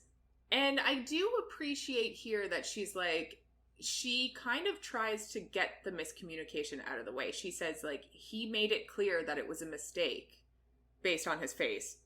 Mm-hmm. And him walking... No, she walked away. Like, how did he didn't make it clear, but she did read into that. And he actually says the only mistake is that he came before he could taste her. And I'm like, see? Communicating. They're doing a good job. Mm-hmm. He tells her then that, like, this stays out of their regular life and out of training. Like, this isn't going to affect their training, basically. Which I think is smart. And she says it's just sex. So, like, they're making their boundaries around this. They basically attack each other. They start pulling at clothes and kissing, and he's grinding against her. And he, like, is pulling up her nightgown, and then he hisses because she's not wearing any underwear. And then he pulls down her nightgown, so I guess it's, like, little straps. So he pulls it. It's like bunched at her waist, so her tits are out. Which is so awkward. I'm sorry. Like a belt. Yeah. It's very much like they're not like making love. They're not like taking off each layer of clothing in each other's arms. Like it's very much like a fast and hard. But they're not even gonna have sex. Just in case you were wondering. He starts biting at her nipples and like she's dying for like she needs him inside of her right now, basically. But he pulls away and says he's settling the debt. And you're like, fuck off. Like, that's not hot. Like, leave the debt alone. Yeah, just do it. But he ends up going down on her. And he teases her and tells her that she tastes even more delicious than he dreamed. Which is like so, Like, always. why can't you just not comment on it? like it happens in real life. Yes, just don't comment on it. But, like, I guess what else are you gonna say during this scene? Like, as an author, what else are you gonna put in the book so that we know that he's enjoying himself? I don't know. Anyway. I don't know. He also asks if she's always this wet for him, because of course. And she thinks to herself, like, she can't admit the truth because she 100% is, always. Yeah. So he uses his mouth and fingers and he, like, gets her to, like, a crazy orgasm. And she's like, it's not like any other orgasm she's ever had before. And you're like, of course it's not. Of course it's, like, mind-blowing and the best one ever, even though she apparently has sex all the time. But, of course. And then she needs him, but he just gets up and walks away. And you're like, this is not gonna add to the miscommunication bullshit. She's not gonna read this the wrong way. Him just, like, getting her off and walking away. Like, I can only imagine the, like, self-hatred she feels after that moment. But, like, I don't understand why, like, he doesn't, like, it's obvious she wants to have sex with him. Yeah. Why does he not move forward with that? I know. I don't get it. Like, they've already agreed, like, this stays out of our professional life. This is just sex. Have sex. Have penetrative intercourse. Yeah. She's, like, reaching for him and needs him, and he's just like, I did my job, fix the debt. He's obviously hurt, but he's like, we're even, bye. You're like, peace out. Yeah, okay, I guess. So she obviously feels shitty because he's leaving when she needed him. And then we go over to his point of view, and he thinks to himself, his will and pride stopped him from coming and made him leave when she reached for him. So he ends up getting himself off, and he can't stop thinking of her. And he also thinks at this point that it's been 2 years since he had any kind of sex. So that's why he's so fast to come, basically. And, like, he thinks to himself, it's not the nagging little voice. And I'm like, we know what that voice is. I think we're avoiding saying it, but we know what that voice is saying. But it's just funny that, like, he hasn't had sex in 2 years. Like, that's around when he met her the first time. Mm-hmm. So he has potentially actively been avoiding sex since he's known her, which is the opposite of what she's doing, but is interesting. It's sort of reminiscent of the whole Feyre-Reese relationship, because he met her, and she met him, but then she was all like, ooh, Tamlin. Ooh. Oh, God, Tamlin. Yeah. So I guess it's the next day now. Nesta and Asriel go to training with Cass, and Nesta looks completely unruffled, and like nothing happened last night. And he's like, well, she's unaffected. And you're like, you guys need to stop making assumptions, but okay. Cassian tells her that they're going to start hand to hand. So Nesta actually asks them to, like, show her first so that she can get an idea of what he's talking about. So Cass says, like, they'll go full speed, him and Az, and then they'll stop and break down what they're doing. So they start by circling each other, and then Cassian glances over to Nesta, kind of to bait Azriel into striking first, and then they just, like, go at it. Which, like, I would love to see this. Two guys fighting. Hot. Yeah. Two hot guys. I know, it's like a UFC. Yeah. Like, and they like each other too. Like, that kind of adds to it. Like, I like when they're friends. And so Cassian's thinking, like, he has more strength, but Azriel has more speed, so they're kind of evenly matched because they each have their advantages. But Cassian basically says, like, next point wins, but Azriel is so competitive that he's just like, he wants to keep going. Yeah. But he actually uses Cassian's trick back on him, basically.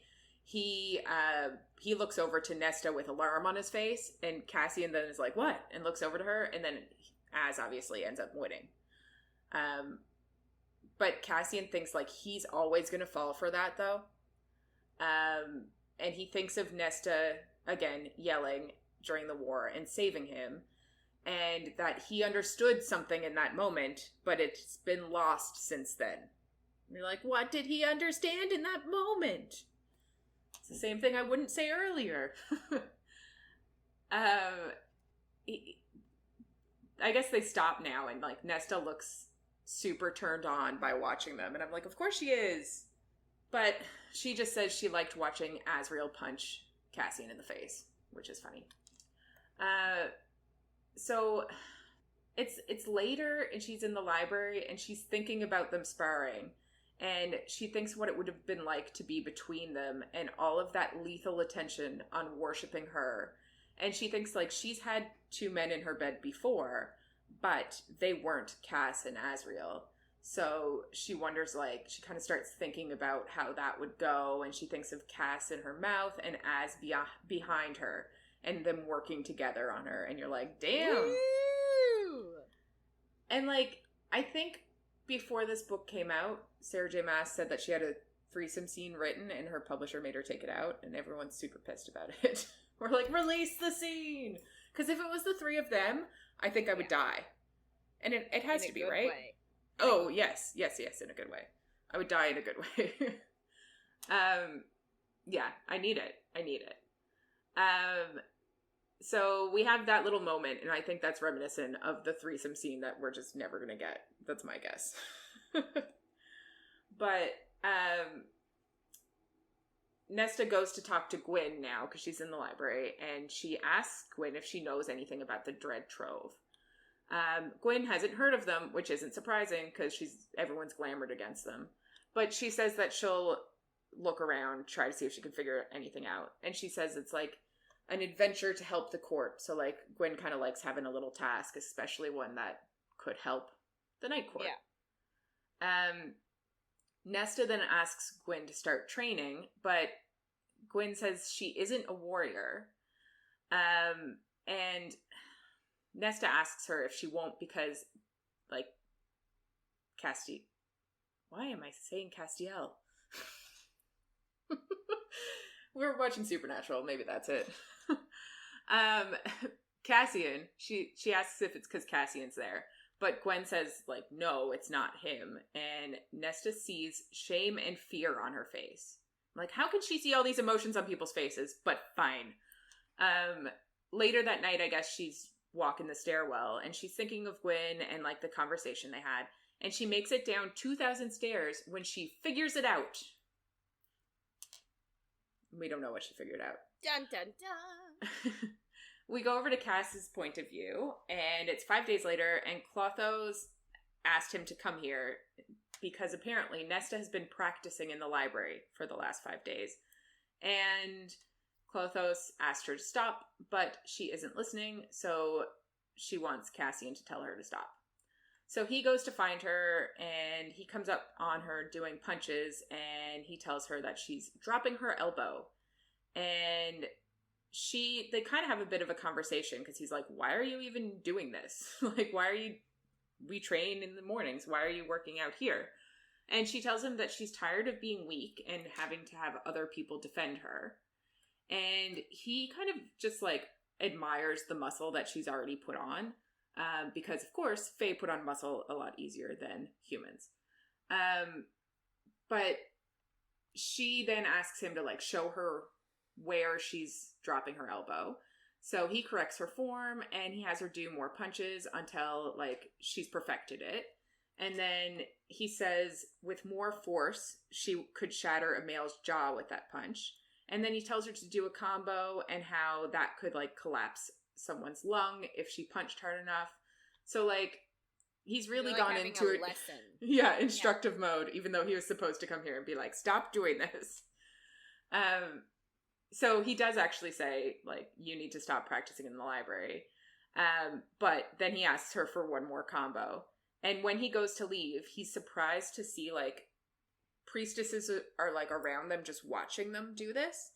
And he looks at Nesta and realizes, like, she orchestrated this so that the priestesses would see it. And, like, her saying she doesn't want to be weak. And, like, it's true. But it was also a, like, this is helpful so that I can protect myself. And that, like... Yeah, and he even was like, that punch was perfect this morning in training. Yeah. Like, you did that perfectly, so why were you dropping your elbow just then? Like, yeah. She was making the mistake on purpose. Yeah. So that, to show, like, how the instruction would go. Yeah. And, like, we actually go over to her point of view now, and she thinks, like, she wanted the priestesses to see that, like, Cass, he does touch her when he corrects things, but it's only, like, with consent, and he's a really good teacher, and he, like, doesn't mock her for doing things wrong. He helps her out, and he's just, like, a really good teacher who, like, if their fear was the instruction and having a man around, like, she kind of wanted to show them that it's not bad. She goes to leave that, I guess, afternoon, and the sign-up sheet is still empty. And she's kind of deflated, and she can also feel sorrow coming from Clothos too. And it kind of makes me wonder, like, can she actually feel people's feelings? Because, like, she says it a few times, especially with Clothos, and I'm like, maybe Clothos can, like, project her feelings out easier than most people. There's something going on, and I don't really know whose side it's on. But it seems like it's only with Clothos that, like, she can feel her emotions and is getting them right. Because, like, obviously with Cass, she's not getting the emotions right. So, yeah, just a tidbit. So Nesta's doing the stairs later, and she thinks, like, she'd been too arrogant, thinking she knew what the priestesses needed. And, like, this is all her fault. And she's basically, like... She's spiraling down the staircase and also spiraling in her head. Of, like, she literally takes everything as her fault. Yeah. Like, every single thing is Nesta's fault. Yeah. Which, like, if you ask Reese, it is. She only makes it to stair 900 tonight. And it's kind of like it's because she's hating on herself so much that it's, like... It's going to be harder to have the mental capacity to keep yourself going when you're like, you're a piece of shit. So, she goes back to her room and there's like a manuscript on her nightstand and it's called The Dance of Battle. And she tells the house she isn't interested, but the book doesn't disappear. Because I think you just said that the book gave her some romance. The house gave her some romance books. Mm-hmm. So she's like, I don't want this book. Like, why would you give me this? Yeah. But... she actually, like, looks at it, and there's a familiar smell on it, and she realizes that the house didn't leave it for her, Cass did. So she's like, oh, that makes sense. And then the house gives her a pile of romance books to be like, obviously I wouldn't give you that piece of crap, I'd give you this. So I love it. So she does actually read the manuscript. She, like, sits there and devours the whole thing. And she thinks it's so similar to what her mother taught her about, like, social manipulation. Yeah. But it's more, like, about war than that. Strategy it's not even, and, like, all that sort of thing. Yeah. It's not even really about, like, last week we talked about Cass as this whole thing. He's got to be a courtier and blah, blah, blah. Like, it's not even about that kind of stuff. It's literally just about battles and, like, what you're supposed to do. But it actually gives her, like, such an appreciation for what Cassian does that she didn't really have before. And she thinks, like, he follows everything in this book kind of to a T, except he actually fights with his men in the front lines instead of, like, staying back. Which is probably what you're supposed to do as a general, because you don't want the general to die. Yeah. She gets ready to go to sleep, and she starts thinking about the priestesses again and just feels like such a failure. Sad. Mm-hmm. So the next day when she goes to the library, she doesn't even check the sheet. And, like, because she's just so over it now. But Clothos actually gets her attention, and she points to the sheet, so she goes over, and Gwyn has signed up. So the day after that, Gwyn shows up to train, and it's the first time that Gwyn has been outside since she came to the library. And Nesta can tell that, like, Gwyn is afraid, like you would be, having lived in a library for, I guess, a year and a bit, maybe? Anyway, but Gwyn is like, she still comes up and she says she doesn't really have the proper clothing. She just has her robes. And Cassian says, like, he can teach her in her robes. And, like, she can decide after today if she wants different things to wear. So they train, and Gwyn tells Nesta that she used to do something called grounding at her temple. Which kind of to me just sounds like yoga. It sounds like they did yoga every day. Yeah. But it means, like, she actually has a basis of movement and, like, an awareness of her body that Nesta didn't really have. Yeah. So they can sort of, like, start in a more similar place. Yeah, yeah. So it's good that Gwyn didn't start at the same time as Nesta, because she'd be way ahead. And Gwyn actually says, like, she doesn't want to feel powerless again, so that's why she decided to come here. Nesta goes to Windhaven with Cass later, because he's going to see Eris, and she goes to see Emery. And there's a drunk asshole Illyrian in the store, and his name is Bellius, and he has 2 siphons. So he's, like, strong enough. Emery is trying to basically get him to leave, but he says he's there with a message, and she tells him, like, if his father wants a store so bad, he can open his own, and he calls her a hateful bitch. And Nesta just laughs at him and tells him to get out of here. And it makes her think of how, like, humans and fae are so similar and shitty. Like, yes, fair. Yeah. He ends up leaving, and we get a tiny bit of story on him. He's actually Emery's cousin, and he's due to compete in the Blood Rite in the spring, and is super arrogant because of it. She also says her uncle and father were the same kind of males. Awful. And they believed children should be harshly punished. And this actually makes Nesta think back to her mother's mother. When she was 7, her grandmama used to, like, beat her hands with a ruler because she misstepped in dance. So she kind of has some of that as well.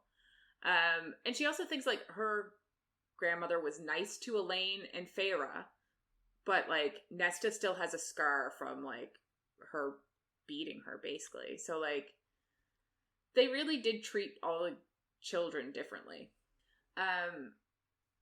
Emery tells Nesta that she looks well, and she actually expected her to come back because she actually got a quote on the leathers with fleece, but they're too expensive, so Nesta says she can't afford it.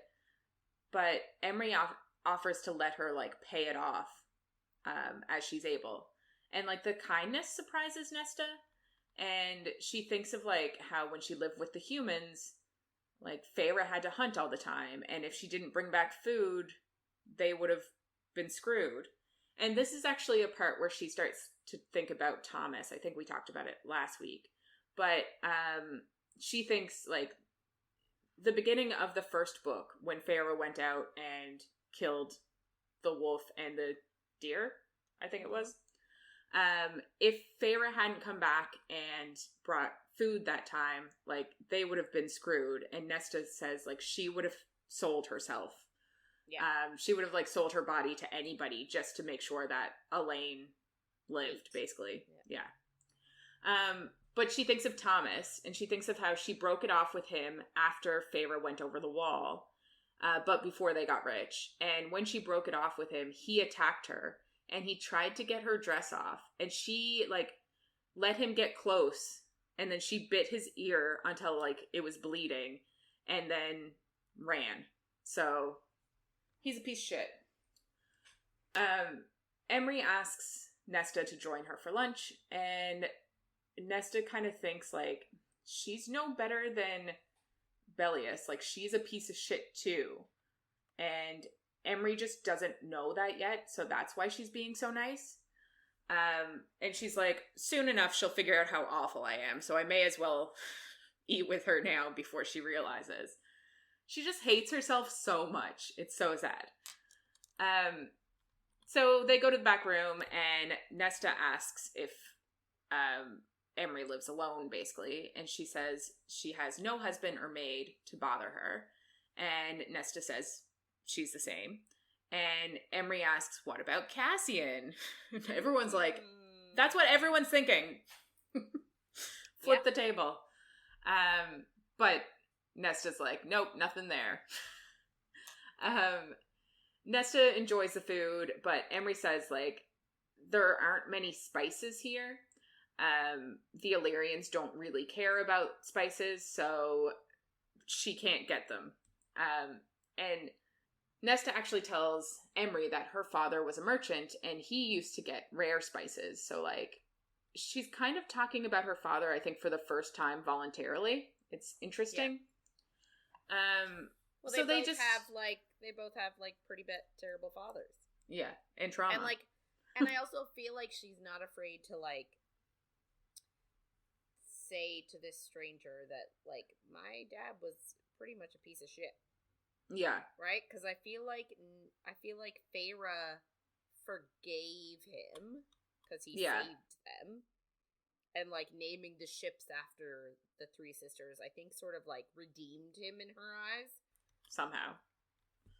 Yeah.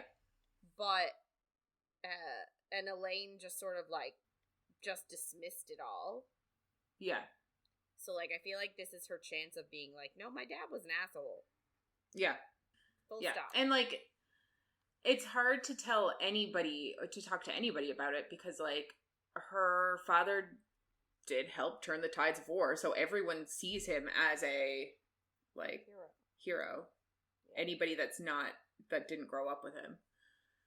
So, yeah. So, they talk about a whole bunch of shit. They talk about humans and Illyrian similarities, and they talk about traveling and their families, and Emery's father also died in the war with Highburn. But her father's family still bother her about the store because they think a woman shouldn't run it and that she should marry and leave the store to them. And you're like, of course she should. So Nesta asks Emery if she would ever leave, but she says, like, she's never left this village, so no. And she also mentions, like, she still has, like, pains in her wings where the scars are, and Nesta invites her to start training with them. Sorry, I was so confused there. She just says she can start training with them from, like, 9 to 11, and I was like, why do I have 911 written?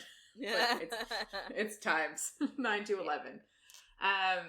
And she can just, like, show up before her store opens, and Nesta tells her it's open to, like, any females that have had hardship. But Emery's just like, she can't get there because she can't winnow. But Nesta says someone will come get her. And I kind of love that Nesta's just like, yeah, someone will go. And I'm like, who? Yeah. Who's going to go every day to bring her over? This is insane. Like, you can't just offer up somebody else's, like, more... Well, we all know who it has to be. It's going to be Rhys because he's the only one that is regularly in Valaris. Yeah. And, right? like... Morris is gone. And she obviously, Feyre probably can't. But Moore can't even properly winnow to the house because she doesn't have wings. so it has to be someone with wings. Yeah. Cass can't winnow. Az is gone half the time spying on people, so it's gonna have to be Rhys. So they're literally getting, like, the High Lord of the Night Court to be, like, a fairy. service. Yeah. Yeah. I just love that she's like, someone will do it. I feel like there has to be, like, they should have figured out a way to make transportation make sense, but anyway, Emery basically still says no, and Nesta just says, like, she didn't think that Emery was a coward. And you're just like, damn, you're hitting hard here. We go over to Cassian's point of view, and he obviously is talking to Eris, because that was the point of coming here, and Eris hasn't heard of the Dread Trove, and neither has his father. So he thinks, like, obviously Briallen is hiding some of her plans from Baron, even though they're allies. And Eris asks if more is in Valhallan about the Trove, and Cass just says he doesn't know, and Eris says he thought that it was because she's avoiding him, but Cassian says not to flatter himself. And you're like, why? But anyway, and then Eris says he basically makes a comment about how Cassian is pretending he's more than a mongrel bastard. And it, like, really cuts deep in Cassian's soul, basically. And you're like, it really cuts him down. And it's kind of surprising how much he, like, is bothered by all of, like, people thinking this about him. We go to Nesta's point of view now, and they're leaving Windhaven, and Cassian is, like, super distant, and she can tell that he's upset.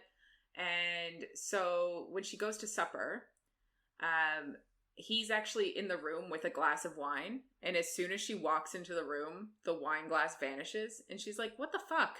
And he's just like, there's a rule on the house that if you're in the room, there's no alcohol there. And you're like, damn. So, like, he can't even have a drink of wine with supper because she walked into the room. Like, it's kind of shitty. Yeah. But, like, they're also, like, I understand keeping sort of large quantities of wine out of the house. Like, I get it. Mm-hmm. But, like, I wouldn't have put her in alcoholic territory. You would? Yeah, she's using it like medicine to, like, I guess, push down her pain and not have to think. I guess. I just, like, I don't know. She doesn't seem to be, like, she's not, like, going through withdrawal or anything like that. Yeah, I get what you're saying. So, like... And, like, I don't think she would have, like, tackled Cassian for his glass of wine. No. So, like, I feel like the whole, like, keeping it completely dry is a little extreme. That's all. I feel like it would make sense if they just were like, oh, we just won't have any alcohol in this house while she's here. That's fine. But to have it so that, like, he's just drinking a glass of wine and she walks in the room and it disappears is, like, seems worse. Yeah, that's what, yeah. But also, if I were him, I'd be like, can you just step out of the room for a second? I'll just down this. Maybe I really need a drink. Don't know what that says about me, but yeah, I just find it is a bit weird. So she sits down to eat, and Cassian is still super distant, and she tells him that she invited Emery to train with them, and he just assumes that she says no. And she asks if someone would winnow Emery if she changes her mind, and he's like, yeah, of course. And I'm like, why is everyone just like, all these people who can't winnow are like, yeah, someone will do that. Sure. So then she asks him what happened, and he tells her about his meeting with Eris, and, like, on paper it went well, but Cassian just hates Eris so much, which makes the rest of this book kind of funny. Yeah. He hates him because he's, like, he always has the upper hand, and he's very good at these, like, mind games and manipulation and shit. And, like, Nesta can see Cassian is sitting there, and he's, like, self-loathing at the moment. Nesta feels some shame because she has said similar things and awful things to Cassian, and she feels bad for all the times that she's done it because he is a good male. So she goes up to him and kisses his neck, and he goes to stop her, but she says, "Let me, please." And you're like, ooh. She doesn't kiss his lips, because she really is trying to keep this, like, distant and not emotional, it seems like. Yeah. But she kneels on the floor and pulls out his dick. And he's so big, there's no way he will fit in her mouth, and maybe not even in her body, but she wants to try.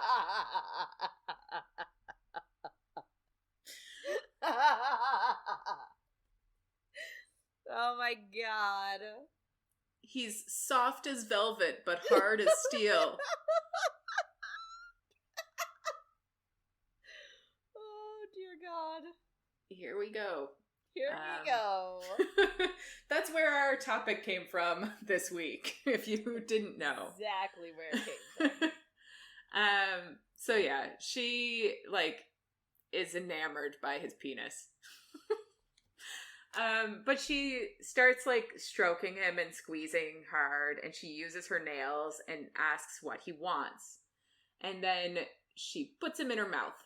And she has to use a hand, too, because he's just so big. But he's being gentle with her, and she wants him to, like, let go and actually fuck her mouth and lose control. Love it. Yeah, I'm like, I like that, like, this is, I guess, really the first NA book.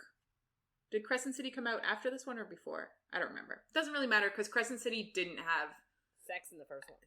Yeah. But, like, we're getting, like, obviously the other ones were more YA, and I'm like, yes, I love when they're more graphic. more. Big fan. We go over to Cassian's point of view, and he knows, like, someone can walk into the dining room because they're at the table, or someone could fly by and actually see them. Which is kind of like a common, not common, but it's happened twice. In two different books, that the males have, like, thought this, and, like, it's kind of made it hotter. He basically loses it, and she moans with him in her mouth, and he decides, like, he's, like, after this, he's gonna pull her pants off and be in her, and, like, in a second, basically on the dining room table. And all I can think is, like, that meme that's, like, right in front of my salad.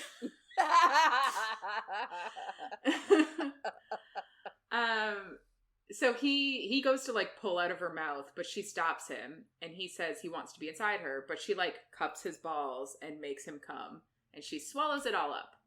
And then she does. Yes. Then she smiles up at him, and he tells her to take off her pants because he plans to fuck her on the table. And she actually, like, starts on doing her pants. Like, she's all for it. She's ready for it. But they hear Asriel scuff his feet on his way into the dining room. And then he just shows up. And, like, Cassian does tuck himself in before he gets there, but you're like, Jesus Christ.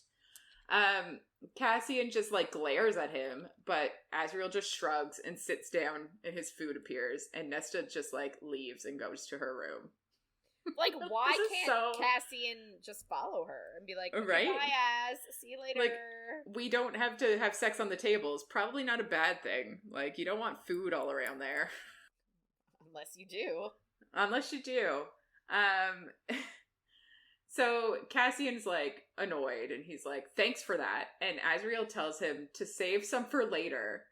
And he's like, you let her suck you off at the kitchen table. So I'm allowed to have an opinion about this. It's basically Asriel's point of view. He's like, you are at the table where I am now eating. Yeah. Like, he definitely, all he can smell is, like, sex. Oh, gross. While he's eating. Yeah. Yeah. So that's fun. So Cassian, for some reason, doesn't follow her to her room, and we just leave it at that. Yeah. We go to Nesta's point of view now, and they're at training, I think. And no, I don't know. Maybe they're at training. But she asks Gwyn if she found any information on the trove. And Gwyn says that, like, Meryl broke through the glamour that's on the trove, in her mind too, but they can't find out anything about who had them for the, like, last 10,000 years, basically. Is the last known location or owner. So Nesta kind of realizes, like, the only thing that she can do is scry. And that starts to make her feel panicked. After practice, she asks if Cass is going to Windhaven, and he is, and they haven't spoken since last night, and she had to get off twice before she could sleep. And I will say, I do love that Sarah J Maas has, like, female solo pleasure in her books. I'm a big fan of that. Yeah. Because it's something that's not in a lot of books, I don't think. So I love it. He says that, like, he just comments on how well Gwyn is doing, and Nesta says that she likes her. So it's like the first time he's ever heard her be positive about a person. Mm-hmm. And then Nesta asks if he'll do a favor for her. So like, is this the favor? No. The favor. It is not the favor. No. It's just a favor. It's a favor. Good point. I forgot about that favor. So we go over to Cass's point of view now, and he's actually in Emery's shop, and he brings her a bag of spices and, like, a ton of salt. Like I think block. It's literal. Yeah, like a shit ton. And she says it's from, he says it's from Nesta, and that Nesta says, the way for Emery to thank her for these spices is to come to training. And he says, like, someone will pick her up if she wants to, but she just says it isn't the right time. So he actually thinks a bit more about, like, how Nesta acts around Gwyn and the fact that she sent, like, a present to Emery and, like, how there's an easiness around them with Nesta. And he wonders if she just needs, like, people in her life who treat her as a person. Because, like, everybody else in her life sees her differently. Mm-hmm. Which completely makes sense. Like, I get what he's thinking. And he also starts thinking, like, he wonders where they stand after last night. If they're one for one, or if he can join her in her bed. And he also wonders, like, did she just do that because she pitied me, or did she actually do it because she cared about my feelings and wanted me to feel better? Like, he's really in his head about all of that. But, like, by my account, I'm like, he's had one more, so now he needs to get her off. If this is a whole, like... If this is a back and forth exchange, a debt. They're not. Yeah. He's in debt again. Yeah. So we go back to Nesta's point of view, and she thinks she'll need to scry, but she doesn't want to after last time. So obviously there's some PTSD there. Yeah. And the last time was really the only time she's done it, and it was with finding Elaine, or not finding Elaine, sorry. Before Elaine got kidnapped, when they were in the tent, she scried to try and find the cauldron. Then the cauldron looked back, and it allowed Elaine to be kidnapped. Yeah. So. Yeah. So there's some trauma there. She goes to training that day, and Emery's there. And she is basically the opposite of Gwyn. So Gwyn has natural grace and, like, understands her body, but Emery is the exact opposite. So she's basically starting from where Nesta started or lower. Cassian actually says it's because of her wings. They're kind of just, like, dead weight, so she's overcompensating for things. Like, she doesn't have the natural balance of, like, if her wings worked, she would be able to use them to fight, but right now they're just there. Yeah, they're just making her unbalanced. Yeah. So he asks Emery which healer clipped her, but she says it was actually her father, and she fought him while he was doing it. So it ended up even worse than, like, it would have if she didn't. But obviously you're going to fight him. Yeah. Makes sense. And she can't extend her wings more than, like, to halfway. So they really are just dead weight. Mm-hmm. And he's kind of, like, obviously he's a feminist. So he says her father deserved to die. And he asks if she wants Maja to come and check her wings. And Maja's like, the famed healer that is amazing, that always does everything. And she'll come up next week too. But Emery just kind of says no and, like, shuts it down and doesn't want to talk about her wings, which is, like, obviously there's trauma there. Like, let's leave her be. Yeah. So the girls kind of, like, go to talk about other stuff, and they talk about reading. And I love how much they love reading. It's like, yeah. I love it. And Emery offers to bring Nesta a smutty book by an author that Nesta hasn't read. And Gwyn doesn't even know what smut is, because they use the word smut. So Emery offers to bring her, like, a starter romance book with, like, mild, not spicy.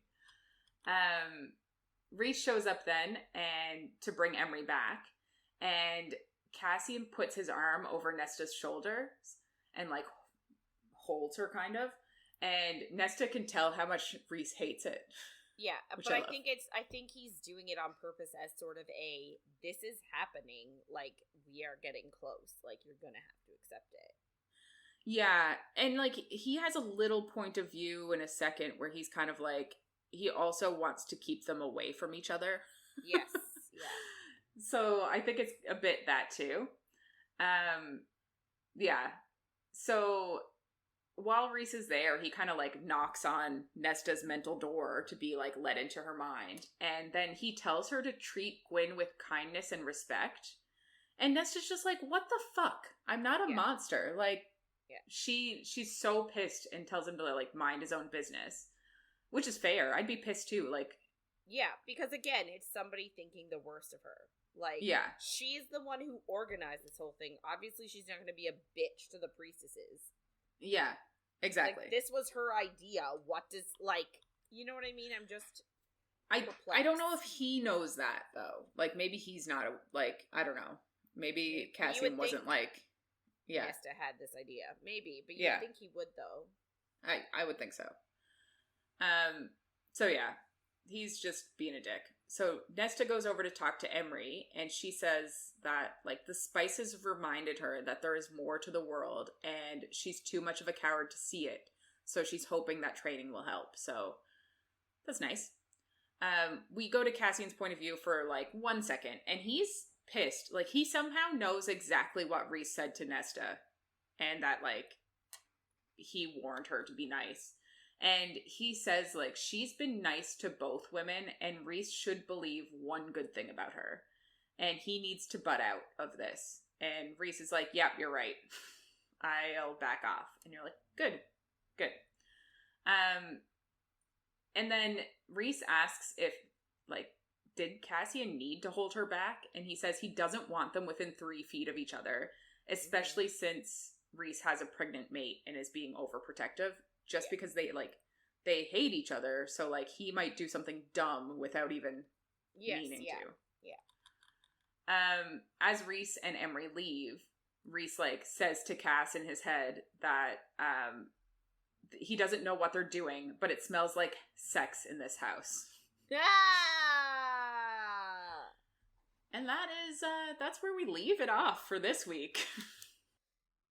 They haven't even had sex, but the house smells like sex. Well, I guess sex can mean different things for different people. Yeah. I know. I'm just mad that they haven't had sex. You know. Yeah. So I guess we're going to wrap it up for this week. So if you want to get in touch with us and share your thoughts on anything you heard in our episodes, or if you have any book suggestions, please reach out to us by email at coffeeandcoread@gmail.com. or on Instagram or Facebook at Coffee and Co-Read and coffee.coread on TikTok. Next week, we're going to be reading chapters 29 to 43 of A Court of Silver Flames.